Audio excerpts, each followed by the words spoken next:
Fahamu kuhusu binadamu anayeaminiwa zaidi na mashabiki wa soka duniani. Mfahamu zaidi Fabrizio Romano, mwandishi wa habari za michezo anayeaminika zaidi duniani.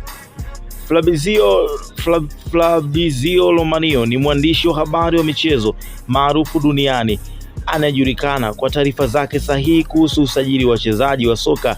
Alizaliwa Februari 21 mwaka 1993 huko Naples, Italy, na alianza kitaaluma yake akiwa na umri wa miaka 18 baada ya kupata taarifa muhimu kuhusu uhamisho wa Mauro Icardi. Akiwa na umri wa miaka 19 alijiunga na Sky Sport Italy, ambapo alianza kujenga mtandao mkubwa wa mawasiliano na vilabu, mawakala, makocha. Juhudi zake zimemfanya kuwa chanzo cha habari na kuweza kuaminika zaidi katika ulimwengu wa soka.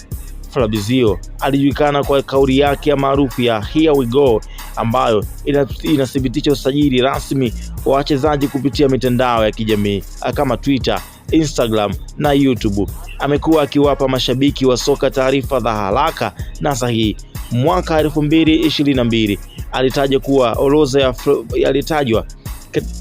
katika orodha ya Forbes 30 under 30, akithibitisha ushawishi wake mkubwa katika sekta ya habari na mchezo. Leo Fabrizio Romano ameendelea kuwa mwandishi wa habari za soka anayeaminika zaidi duniani, akiheshimika kwa uadilifu na weledi wake katika kuripoti habari za usajili wa wachezaji.